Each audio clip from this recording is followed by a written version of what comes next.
Hello everyone, and welcome to my Ant-Man and the Wasp Quantumania trailer discussion. So, as I hope you know, the Ant-Man and the Wasp Quantumania trailer released today at 11 a.m. where I live. I don't know what time it may have been. And it looks great, and I wanted to talk about it. And I know I've only done this once before, but I have some thoughts and I wanted to share. So, starting with what's the elephant in the room, Kang the Conqueror, which is probably what most people are looking forward to the most in this film, because most of the Ant-Man movies, or the other Ant-Man movies, haven't been spectacular, to say the least, so people probably didn't have very high expectations for this one either. I think it looks better than the other ones, but Kang was definitely something that people were looking forward to. And after seeing him, one, he looks great. Just the effects in this trailer are so much better than they've been in recent modern Marvel movies. I've never had that big a problem with it, but I've noticed that they do look better than they have. And I think Jonathan Majors, when he was playing He Who Remains in Loki, I thought, this guy's good. But He Who Remains is a different character from Kang. He Who Remains is much more happy-go-lucky, I guess you could say. He's way more joyful. Kang is far more serious. So I wasn't sure if Jonathan Majors would be able to pull it off, and obviously the film hasn't come out yet. I can't speak for that. However, just off of what we see in this trailer, he's gonna do great. And I really like how, I don't have a picture here, but Kang, in the comics, he has blue skin, and in the movie, they're making it so that it's like a face shield, I think. You'll see it in a second, but I think that's a good way to make it far more modern and have it make sense with his He Who Remains appearance. Especially because I think he's supposed to be human, so.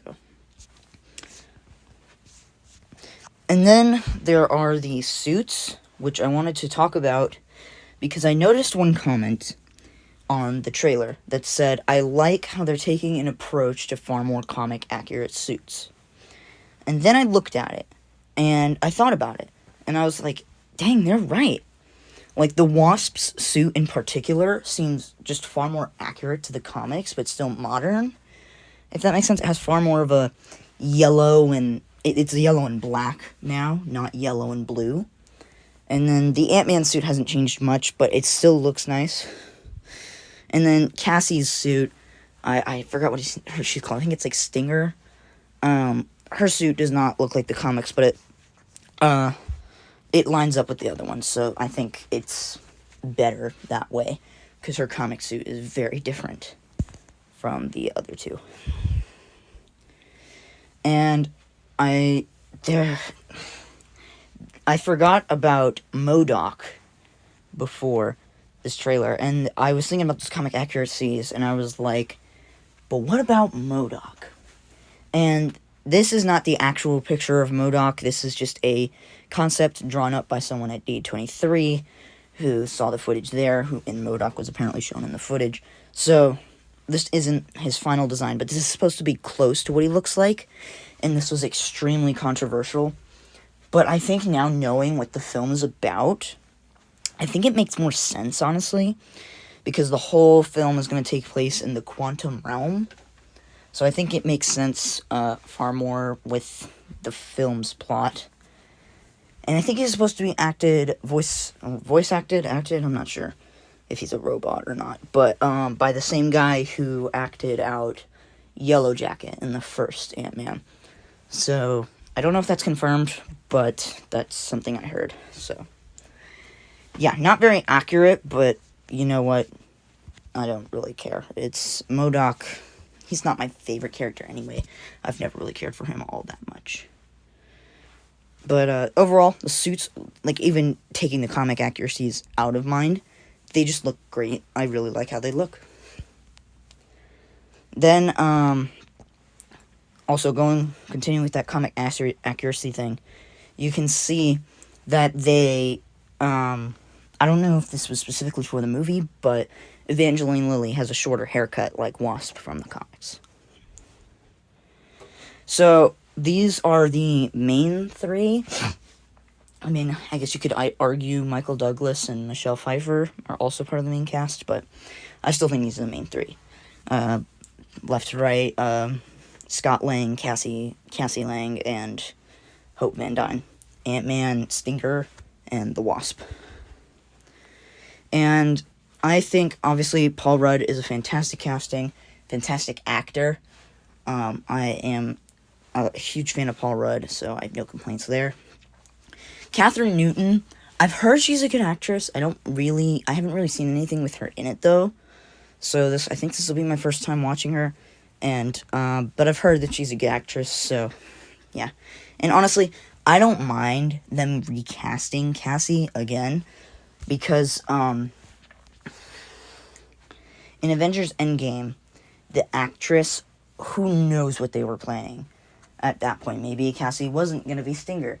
And also, I believe that casting was by the Russo brothers.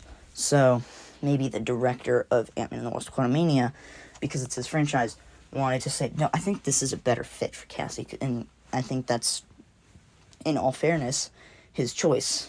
So, and then Evangeline Lilly, I don't think she's fantastic, but she's not awful. I don't mind her. And I don't really have any strong feelings towards the Wasp in general. And then there's Michael Douglas as Hank Pym, aka the old Ant-Man. This is not a picture from Ant-Man 3. This is the first Ant-Man. But it's day one. It's hard to find pictures from the trailer. And I think Michael Douglas, if you watch some of the behind-the-scenes, like interviews and all that, he seems like a really funny guy, and I think he's a pretty good actor. Again, my experience with him is pretty limited, though, so I can't speak for him all that much. However, with Michelle Pfeiffer, I think that she's a great actress, but I don't really like her character in the MCU. I honestly think that they should not have brought her back. Now, I'm sure it'll make sense for this movie. It'll be, necessary. So I'll probably be eating my own words here. But I do think that it was unnecessary and kind of annoying. Ant-Man and the Wasp. I think it would have made more sense if in this movie they shrunk down to the quantum realm. Not the last movie, this movie. They shrunk down to the quantum realm because of Cassie's and Scott's device. And so then they find Janet while they're there. In this movie, not the last movie. I think that would have been a better fit. But, whatever. What am I going to do? They're both amazing actors, though, Michael Douglas and Michelle Pfeiffer. I think they have a good dynamic, and I'm excited to see them. And then this part will be more brief, but Bill Murray, obviously, was shown off in the trailer. I'm surprised more people didn't know about this already. But I think he's supposed to play a character called Kryler, and he's going to have a very minor role in the film, but it's a role nonetheless. And so I think Bill Murray is very talented, and even if his appearance in the MCU is brief, I'm glad that he is here, and I'm sure that I will enjoy his time on screen.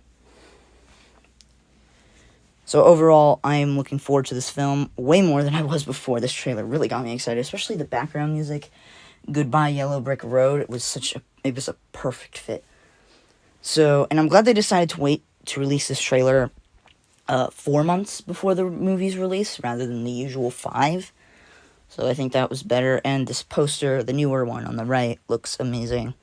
And I can't wait to watch this movie, and I will see you guys later. Wait, I think I'm forgetting something. Oh yeah, She-Hulk is a 7 out of 10.